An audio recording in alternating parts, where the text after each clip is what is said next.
नमस्कार, news watch India देख रहे हैं आप और मैं हूं आपके साथ श्रेया राज। उत्तर प्रदेश सरकार के मदरसों में बायोमेट्रिक हाजिरी लागू करने के फैसले को लेकर जहां कई तरफ की प्रतिक्रियाएं सामने आ रही है, वहीं अब देवबंदी उलेमा मुफ्ती असद कासमी ने इस पहल का खुलकर समर्थन किया है। इतना ही नहीं, उन्होंने सरकार से इस व्यवस्था को सभी सरकारी विभागों तक विस्तार देने की मांग भी की है। खुद सुनिए मुफ्ती असद ने और क्या कुछ कहा है। देखिए, सरकार का ये बड़ा ही अच्छा कदम है कि उन्होंने इस तरह की ये व्यवस्था दी है। इससे एक अच्छा सुधार और व्यवस्था बनेगी।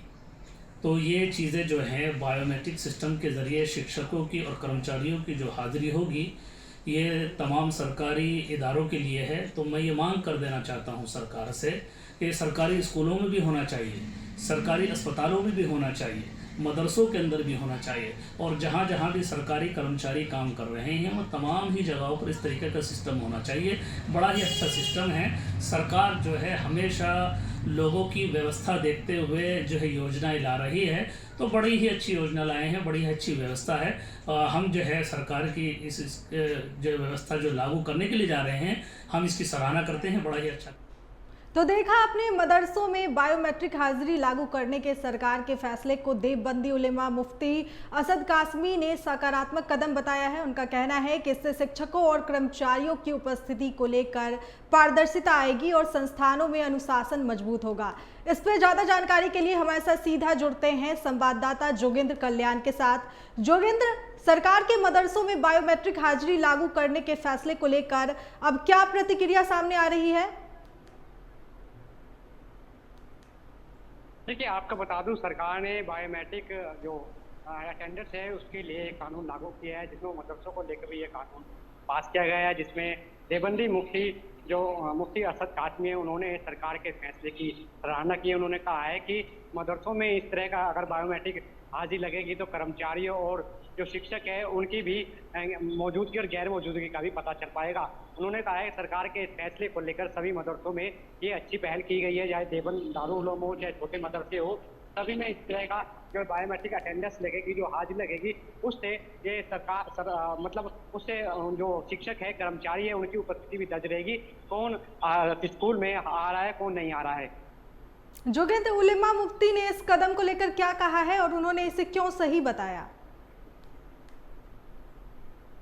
देखिए, मुफ्ती असद कासमी ने कहा है कि सरकार समय समय पर लोगों के लिए इस तरह जो स्कूल है, कॉलेज है और ऐसी कई योजनाएं लाती है जो जनमानस के लिए बहुत ही फायदेमंद होती है। उन्होंने इनके इस फैसले को भी बहुत ही सराहना की। उन्होंने कहा है कि मदरसों में अगर ये बायोमेट्रिक हाजिरी लगेगी, जिससे शिक्षक और कर्मचारियों की उपस्थिति भी दर्ज होगी और उनसे पता चलेगा कि मतलब कौन शिक्षक या कर्मचारी कामकाज कर रहे हैं या उस मदरसों में वहाँ पहुँच रहे हैं या नहीं पहुँच रहे हैं। उन्होंने सरकार के इस फैसले को सराहना की है और बताया कि इस बायोमेट्रिक से स्कूल की जो मदरसे हैं उनकी भी जो अच्छी जो पहल है वो सामने देखने को मिलेगी और इस बायोमेट्रिक से सभी की उपस्थिति भी दर्ज मिल पाएगी। बहुत बहुत धन्यवाद जोगेंद्र हमारे साथ जुड़ने के लिए।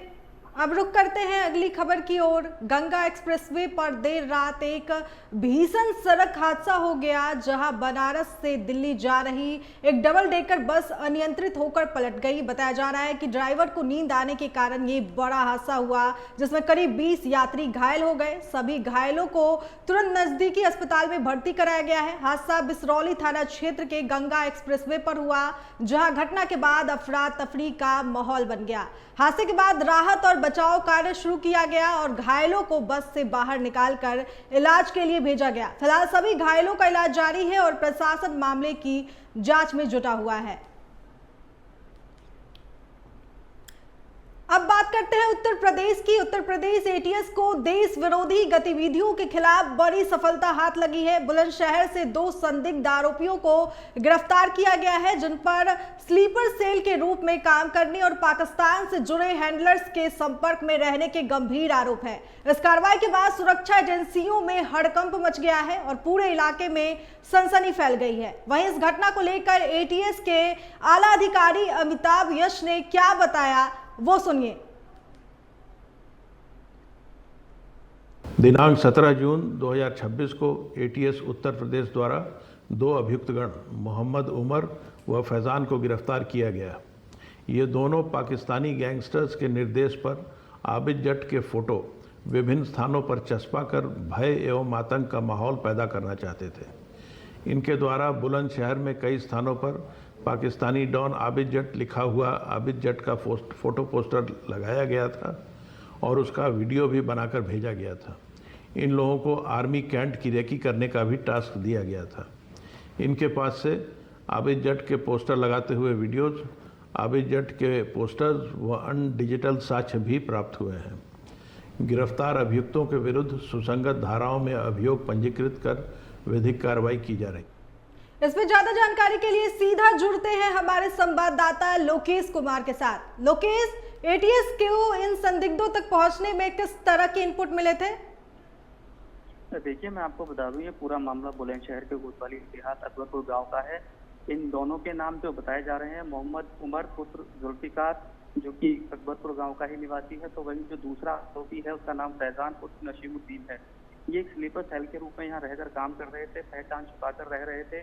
एटीएस की इन पर तो बहुत पहले से नजर थी, जिसके बाद एटीएस को जो सबूत मिले हैं, उन सबूतों के आधार पर एटीएस ने बुलंदशहर पहुंचकर इनको गिरफ्तार किया है। बताया जा रहा है कि इनसे कुछ संदिग्ध चीजें भी बरामद हुई हैं। ये किसी बड़ी देश विरोधी घटना को अंजाम देने के लिए स्थानीय स्तर पर भी नेटवर्क मजबूत करने की फिराक में थे। और ये जो पूरी घटना है, इसकी एडीसी अमित यश ने भी जो पुष्टि की है। जी लोकेश, क्या ये दोनों लंबे समय से सुरक्षा एजेंसियों की निगरानी में थे? बिल्कुल, जैसे बताया जा रहा है कि एटीएस काफी पहले से इसके ऊपर नजर बनाई हुई थी और ये लोग स्लीपर सेल के रूप में यहाँ रहकर काम कर रहे थे और जो देश विरोधी घटनाएं हैं उनमें ये संलिप्त पाए गए हैं। और जैसे कि एडीजी लॉ एंड ऑर्डर ने भी बताया है कि ये पाकिस्तानी इनसे जो आतंकवादी हैं उनसे इनके कनेक्शन जुड़े हुए हैं। जो पाकिस्तानी आतंकवादी है उनसे हैंडलर से इनके जो लगातार कांटेक्ट बने हुए थे, आबिद जट के संपर्क में थे, शहजाद भट्टी के संपर्क में भी ये लोग जुड़े हुए थे। बहुत बहुत धन्यवाद लोकेश हमारे साथ जुड़ने के लिए। अब रुक करते हैं अगली खबर की ओर। समाजवादी पार्टी कार्यालय के बाहर लगाए गए एक विवादित पोस्टर ने उत्तर प्रदेश की सियासत में नया सियासी तूफान खड़ा कर दिया है। इस पोस्टर में 2027 में अखिलेश यादव की वापसी का दावा करते हुए उन्हें हनुमान जी की पूजा करते दिखाया गया है। साथ ही मर्यादा पुरुषोत्तम श्री राम और योगी सरकार को लेकर भी तीखे राजनीतिक संदेश लिखे गए हैं, जिससे राजनीतिक तापमान बढ़ गया है। पोस्टर में सपा विधायक पंकज मलिक और कार्यकर्ता सोमिल सिंह श्रीनेत्र की तस्वीरें भी शामिल हैं। वहीं अयोध्या में चंदा चोरी मामले की जांच के लिए एसआईटी गठित होने के बाद इस पूरे घटनाक्रम को लेकर सियासी बहस और तेज हो गई है। अब देखना होगा कि इस पोस्टर विवाद पर आगे कौन सा राजनीतिक रुख सामने आता है और क्या ये मामला और ज्यादा तुल पकड़ता है। तब तक के लिए देखते रहिए न्यूज़ वॉच इंडिया।